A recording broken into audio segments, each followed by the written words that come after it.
I'm here to talk to you about a very exciting subject, and that subject is sex. Sex is very controversial to discuss sometimes, but I want to talk to you about it because I feel that what the media is portraying sex to be to us is quite different from how God, the creator of sex, has intended it to be. See, God is the creator of sex. He's also the creator of marriage, and He created the two to go hand in hand.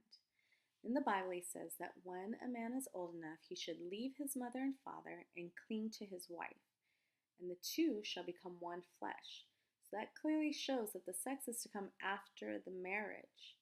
So premarital sex, which in the Bible refers to as fornication, is a sin. That's not how God intended it. Extramarital sex, which the Bible refers to as adultery, is also a sin, not the way God intended it to be. You see, God has given us sex and He's given us marriage as gifts to us. And the media portrays it as, oh, it's just a casual act that we do just for fun or for pleasure. But the Lord gave us those gifts, and those gifts are to be honored and not to be desecrated.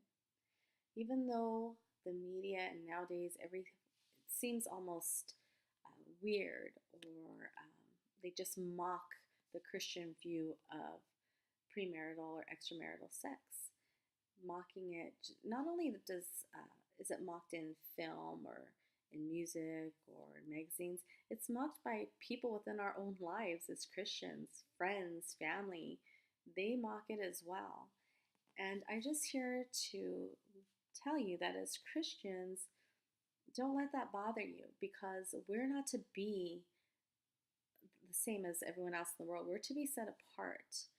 Romans 12:2 tells us that we are not to be conformed to the ways of this world, but we're to be transformed by the renewing of our minds. And how do our minds get renewed?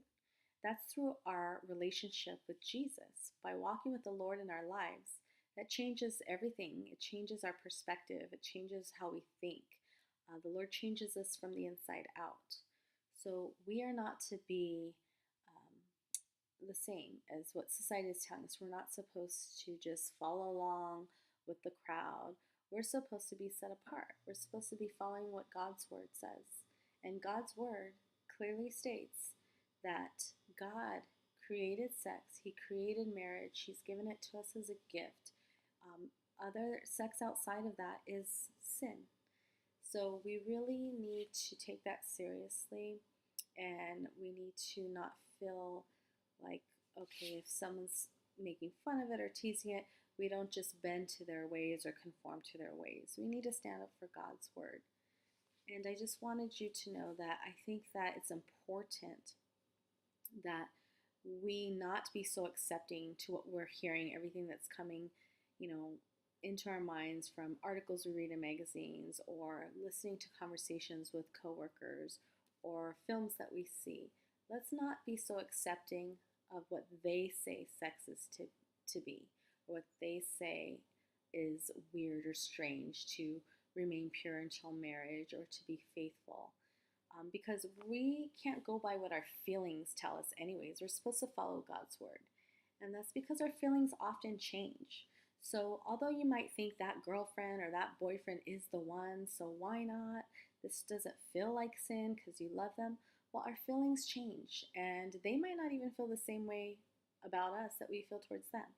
And our feelings for them can change, and chances are they weren't the one.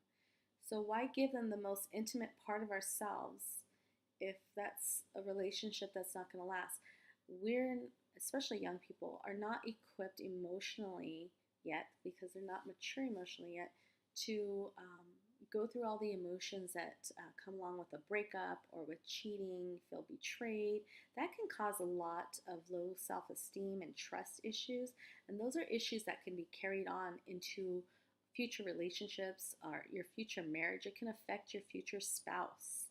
So it's really important that we stand by what the word says, what God's word says, and that we really stand up and not accept what the media is telling us and showing us. As a mom, I really want to drive that home with my own kids. I want to make sure that their faith is strong enough to stand against those types of things that they may hear in school or that they may see on TV or in movies, because it's not acceptable. Even though society says it is, if you're a Christian, it's not acceptable. It's not about being old-fashioned and get with the times. It's not about that. It is about showing the Lord reverence and honor and trusting Him that how He has created it to be is what's best for us.